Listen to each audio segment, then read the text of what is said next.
What's up everybody, welcome to RebelTech. So Nvidia has released their 1000 series graphics cards a while back now, but something that I've been wondering about is what is the performance difference between a GTX 1060 3GB and a GTX 1060 6GB.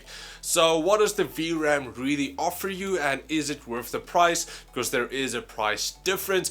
At launch the 3GB went for $199 and the 6GB went for $249.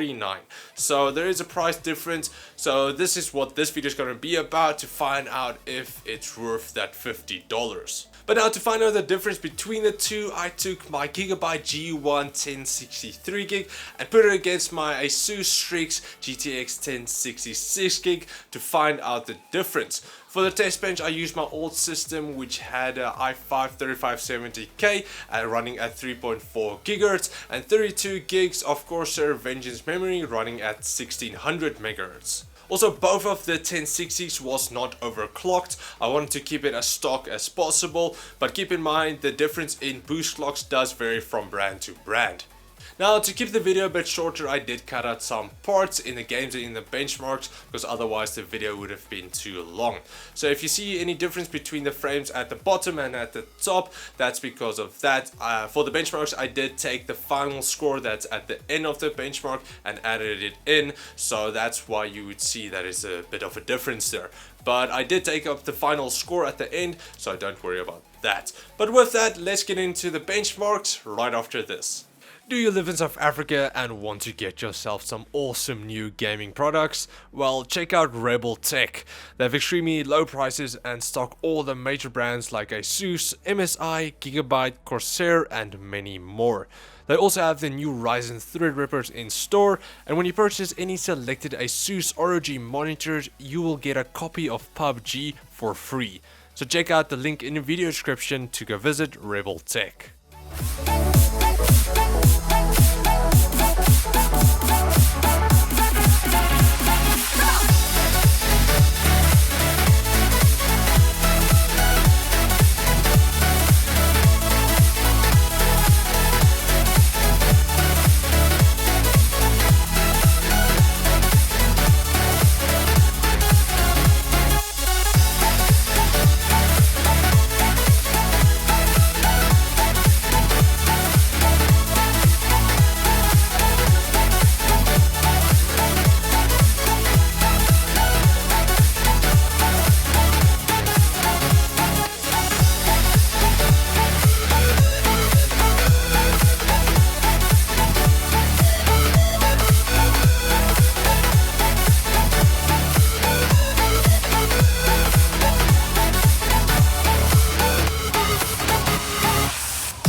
that's it for the benchmarks. So as you guys can see, there wasn't really that big of a difference between the 3GB and the 6GB.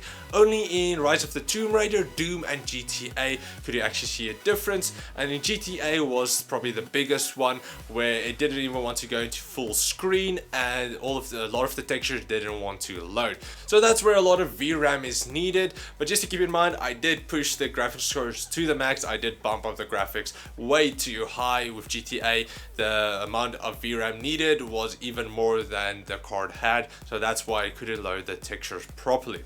But now the question is, which should you buy? Should you rather go for this 3GB 1060 or the 6GB 1060?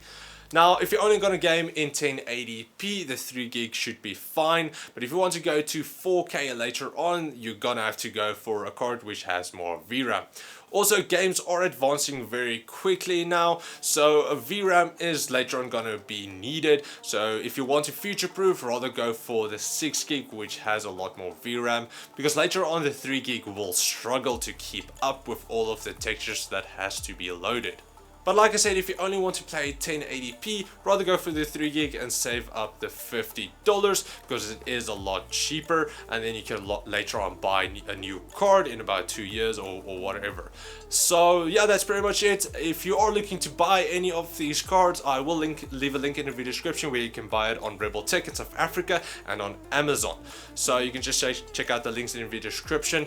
But yeah, I hope you guys enjoyed. If you did, please like, share, subscribe, and comment like always. And I'll check you guys next time. Cheers, guys.